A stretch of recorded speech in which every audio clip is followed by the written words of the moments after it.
Well, well, well. Looky here, folks. Guess who is seeking an audience with the Don?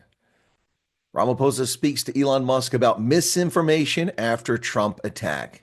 Misinformation, Trump attack. Here we go with the misinformation nonsense.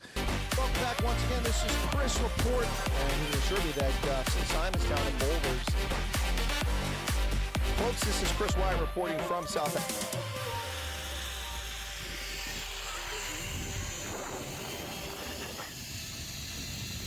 President Cyril Ramaphosa spoke to Elon Musk on the subject of misinformation about South Africa. The presidency said today, after President Donald Trump said he would suspend aid to the country over its land reform policy. Not begging, you say? Is this the same Elon Musk whom ICASA demands hand over 30% of Starlink equity to black South Africans if he wants to be licensed to operate in South Africa?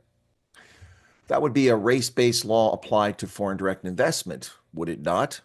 Hand over equity to those who bring no experience, no leadership, no innovation, no sweat equity to the table, only their skin pigmentation. Now, do you notice how serious it has become? The high and mighty Mynheer Palapala needs to speak to the powers that be, lest the handouts be turned off.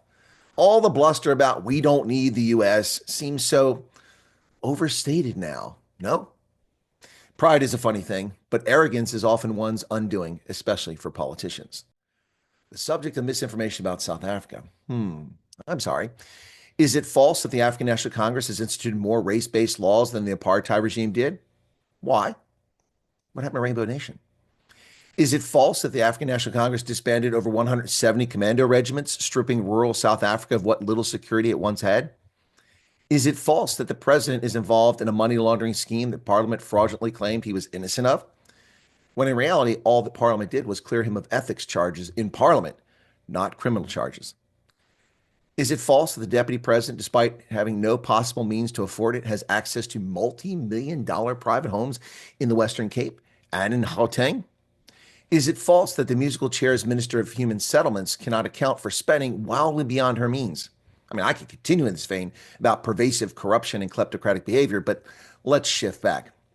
Is it false that Ramaphosa and the ANC consistently blame apartheid for their policy failures?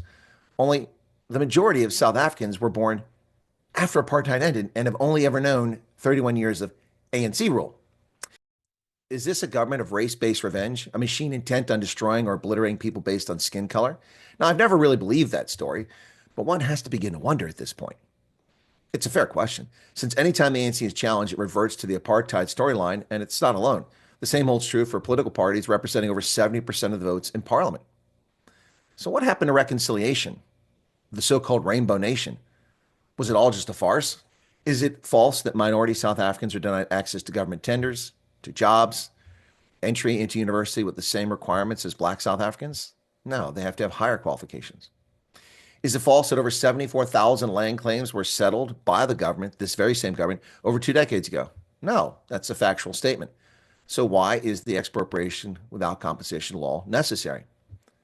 Is it false that the government is the single largest landowner in South Africa? Is it false that the new expropriation without compensation law allows for the government at national, provincial, and local levels to expropriate land with no compensation after government officials determine the land is disused and the court gives permission to do so because the government and the landowner can't come to terms because the landowner doesn't want to be defrauded of the value of their land? Isn't that confiscating land? The government holds all the power. They can pick and choose. Now, Trump on Sunday accused South Africa of confiscating land and badly treating certain class of people. They're taking away land, they're confiscating land, and actually they're doing things that are perhaps far worse than that. Now, the 3 problems with this statement here. Yet again, Donald Trump's use of imprecise language allows for wiggle room. Trump should have said they are preparing to confiscate land from lawful owners. Preparing. The South African government's denial that certain classes of people are treated poorly rings hollow. The African National Congress government has yet to acknowledge the status of the Khoisan peoples as the original inhabitants of South Africa. What is worse is that in their curriculum, Yes. the grade 5, they teach the children that the first people are the Khoi in the sand. And then they deny the. So what is it? Do they drink too much Castle Lager or Chibuku? What's going on with these politicians? Coloreds only matter when the ANC chooses to include them to side against whites and Indians. And third, the deflection in the media and by politicians about the expropriation law is so transparent. Why was it passed? Section 25 already allows for expropriation. The government can and has used that. Ramaphosa responded yesterday that the government had not confiscated any land, and that the policy was aimed at ensuring equitable public access to land. No, the government has not confiscated any land under the law signed just days ago. That's a silly red herring meant to distract from what is coming and what is already happening. South Africans have already used the law as an excuse to steal land, claiming the right to do so, and the state has done nothing to stop them. Look no further than Seshego in Limpopo. Much more is to come. And they're saying that they understand the new law, saying that it also, empowers them to continue to expropriate this. Ensuring equitable access to land. So what's not equitable about access to land in South Africa? Are South Africans blocked by law or policy from owning land? Are classes of South Africans based on race, sexuality, gender, ethnicity, faith, language, or economic class prevented from buying land? Of course not. Every South African is free to acquire land. Are there not at this very moment hundreds, nay, thousands of properties and farms available for sale in South Africa? Yes, there are. Take a moment and look at what Pam Golding agents have on offer. It's all online. Let's get to the nub of this story.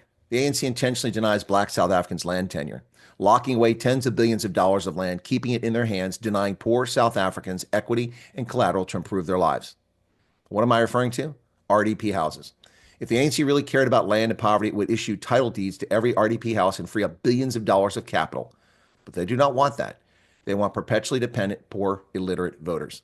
South African-born Elon Musk posted on X on Monday accusing South Africa of having openly racist ownership laws, suggesting white people were the victims. Well, there's no need for suggestion. It's simply a fact. One the ANC takes great pride in telling its likely voters. The presidency said on Twitter that Ramaphosa and Musk had spoken on Monday on issues of misinformation and distortions about South Africa. Folks, there can be no denial that the ANC has erected a race-based system that is designed to drain one group of folks to enrich its cadres, doing little to improve the lot of the vast majority of South Africans. In the process, the president reiterated South Africa's constitutionally embedded values of respect for the rule of law, justice, fairness, and equality. Fairness. Denial of government contracts, which represent half the economy, unless you give away equity or are majority owned by skin color. That's fair. Justice, fairness. How many whites, coloreds, or Indians sit on the African National Congress's National Executive Committee or are members in cabinet or even in parliament for the ANC? Equality. South Africa has remained an unequal society, never changing its stripes in a smooth transition from National Party apartheid rule to ANC rule.